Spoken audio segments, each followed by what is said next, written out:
జగత్తుకు శక్తి, సౌందర్యం, సౌమ్యతలను ప్రసాదించే తల్లి ఆమె పార్వతీదేవి. ఆమె శివుడి అర్ధాంగి, సమస్త జీవులకు అమ్మగా పూజలందుకుంటుంది. ఆమె ప్రేమ, వాత్సల్యానికి నిలువెత్తు రూపం.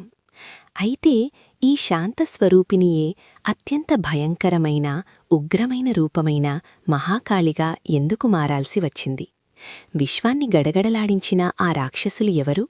ఆ రూపాంతరానికి వెనుక ఉన్న పరమార్థమేంటి? ఈరోజు హిందూ పురాణాలలోనే అత్యంత శక్తివంతమైన ఈ రూపాంతర కథను తెలుసుకుందాం. కథ చాలా కాలం నాటిది. శుంభుడు, నిశుంభుడు అనే ఇద్దరు మహాపరాక్రమవంతులైన రాక్షసులున్నారు. వారు తీవ్రమైన తపస్సు చేసి బ్రహ్మదేవుడి నుంచి ఒక అద్భుతమైన వరాన్ని పొందారు. పురుషులు, దేవతలు, దానవులు ఎవ్వరి చేతిలోనూ వీరికి మరణం ఉండకూడదు. ఈ వరంబలంతో శుంభనిశుంభులు భూమిపైన, స్వర్గంపైన దండయాత్ర చేసి దేవతలను ఓడించారు. దేవతలు తమ అధికారాన్ని కోల్పోయి అంధకారంలోకి నెట్టబడ్డారు.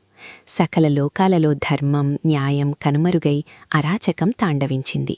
నిస్సహాయులైన దేవతలు తమను రక్షించమని త్రిమూర్తులను, ముఖ్యంగా ఆదిపరాశక్తిని ప్రార్థించారు. ఆ ప్రార్థనలకు స్పందించి ఆ మహాశక్తి పార్వతీదేవిలో అంతర్లీనమయున్నదని గ్రహించి ఆమెను దర్శించారు. దేవతల మొర ఆలకించిన పార్వతి తన తేజస్సు నుంచి చండీ లేదా కౌశికి అనే దేవిని సృష్టించింది. ఈమె శుంభనిశుంభులతో యుద్ధం ప్రారంభించింది. అయితే రాక్షససేనలో రక్తబీజుడు అనే మరో మహాశక్తివంతమైన వీరుడు ఉన్నాడు.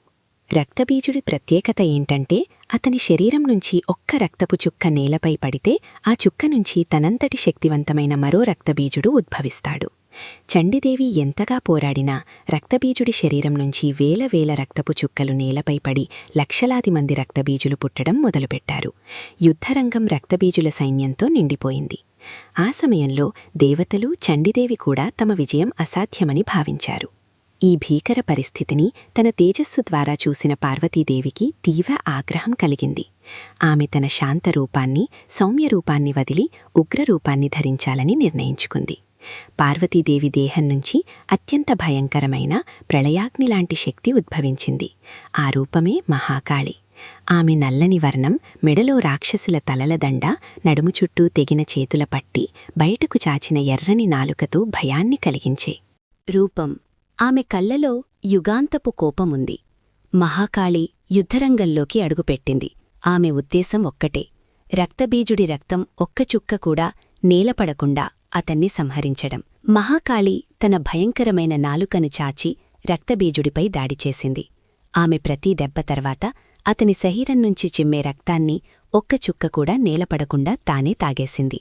రక్తబీజుడికి కొత్త రూపాలు పుట్టడానికి అవకాశం లేకుండా పోయింది. క్షణాల్లో ఆ లక్షలాది రక్తబీజుల సైన్యాన్ని, అసలు రక్తబీజుణ్ణి కూడా సంహరించి ఆ రక్తాన్ని తాగి మహాకాళి విజయగర్వంతో కేకలు వేసింది. ఆమె కోపం అంతటితో తడ్డలేదు. విజయం సాధించిన ఉన్మాదంలో ఆమె తన వినాశన నృత్యం ప్రారంభించింది. మహాకాళి యొక్క ఆవేశాన్ని, ఉగ్రరూపాన్ని శాంతింపజేయడం ఎవరికీ సాధ్యం కాలేదు. అప్పుడు సృష్టి సమతుల్యత కోసం శివుడే స్వయంగా మహాకాళుడి రూపంలో ఆమె నృత్యం చేసే మార్గంలో పడుకున్నాడు. తన భర్తను తాకినప్పుడు ఆమెకు తన రూపం గురించి జ్ఞానోదయం కలిగి ఆమె నాలుకను కరుచుకొని శాంతించింది. పార్వతి నుండి మహాకాళిగా ఈ రూపాంతరం మనకొక గొప్ప ఆధ్యాత్మిక సత్యాన్ని బోధిస్తుంది. ప్రతి స్త్రీలో సౌమ్యత, పార్వతి మరియు ఉగ్రశక్తి కాళి రెండూ ఉంటాయి. ధర్మాన్ని రక్షించడానికి, అన్యాయాన్ని నాశనం చేయడానికి సమయం వచ్చినప్పుడు శాంతం ఉగ్రరూపం దాల్చక తప్పదు. కాళీదేవి కాలాన్ని, మరణాన్ని, అజ్ఞానాన్ని నాశనం చేసే శక్తికి ప్రతీక. మహాకాళీ శక్తి గురించి మీ అభిప్రాయాలు, మీకు నచ్చిన అంశాలు ఏమిటో కమెంట్లలో తెలియజేయండి. మరెన్నో ఇలాంటి పౌరాణిక ఘట్టాల కోసం మా ఛానల్ని సబ్స్క్రైబ్ చేసుకోండి. ధన్యవాదాలు.